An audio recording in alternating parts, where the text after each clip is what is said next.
बच्चों लोग, आपके सामने एक नीट का क्वेश्चन है केमिकल इक्विवेलेंट चैप्टर का, जो कि 2017 में आपके एग्जाम में आ चुका है।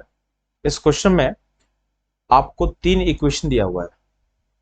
पहला इक्वेशन क्या बोल रहा है?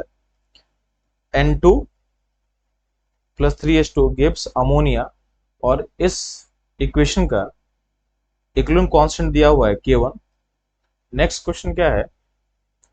N2 plus O2 gives 2NO, और इसका कांस्टेंट का वैल्यू क्या दिया हुआ है? K2 दिया हुआ है। थर्ड केमिकल इक्वेशन क्या है आपके सामने? H2 plus half O2 gives H2O, और इसका इक्विवेलेंट कांस्टेंट K3 दिया हुआ है।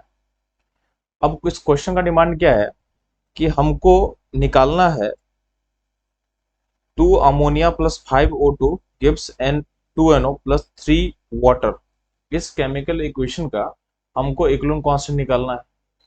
तो हम लोग इसमें क्या करने वाले हैं कि जो गिवन तीन इक्वेशन है उसको ना नंबरिंग कर लेते हैं। पहले इक्वेशन को 1 बोल दे रहे हैं, सेकंड को 2 बोल दे रहे हैं, और थर्ड को हम 3 बोल दे रहे हैं। तो इन तीन इक्वेशन का यूज करके हम इस इक्वेशन को निकालेंगे। और आप लोग पता होना चाहिए कि अगर हम दो इक्वेशन को ऐड करते हैं तो उनका इक्विवेलेंट कांस्टेंट आपस में क्या होता है? मल्टीप्लाई होता है। अगर हम दो इक्वेशन को आपस में सब्ट्रैक्ट करेंगे तो जिस इक्वेशन को हम सब्ट्रैक्ट करेंगे उसे कांस्टेंट हमको क्या करना होता है? डिवाइड करना होता है। यानी 1 माइनस 2 करेंगे तो इसका मतलब क्या होता है? K1/K2 करना होता है हमको।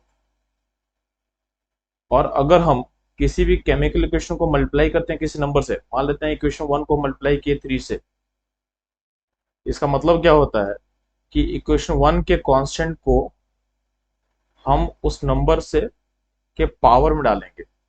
यानी जिस नंबर से हम इक्वेशन मल्टीप्लाई करेंगे वही नंबर हमारे कांस्टेंट के पावर में चला जाएगा।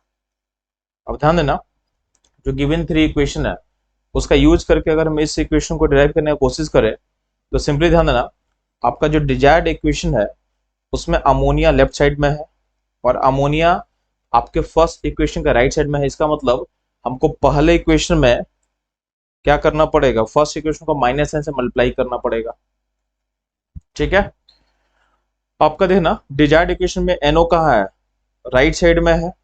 और आपका जो गिवन इक्वेशन है उसमें सेकेंड इक्वेशन के में NO आपका राइट साइड में है। इसका मतलब हमको सेकेंड इक्वेशन को क्या करना पड़ेगा? सिंपली आपको ऐड करना पड़ेगा। नेक्स्ट ध्यान देंगे, आपका जो वाटर है, वाटर आपके डिजायर्ड इक्वेशन में राइट साइड में है, और इसमें वाटर का जो कोफिशिएंट है वो क्या है? 3 है। इसका मतलब है हमको सिंपली वाटर को राइट साइड में रखना है और उसको 3 से मल्टीप्लाई करना है।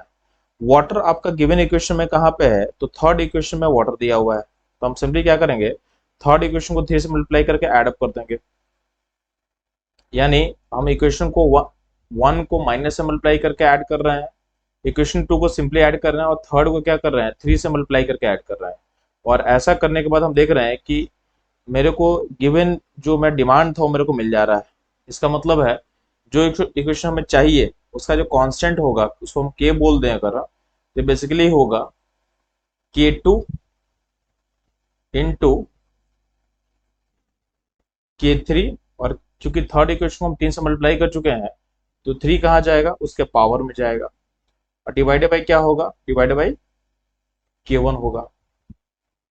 ये होगा आपका डिजायर्ड इक्वेशन का कांस्टेंट।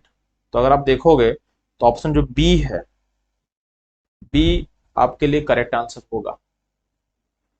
तो बच्चों लोग, अगर आपको किसी और भी किस क्वेश्चन में अगर डाउट्स हो तो आप कमेंट सेक्शन में पोस्ट कर सकते हो। हमारी टीम उसे एज सुन एज पॉसिबल उसे सॉल्व करके अपलोड करने के लिए रेडी रहेगी।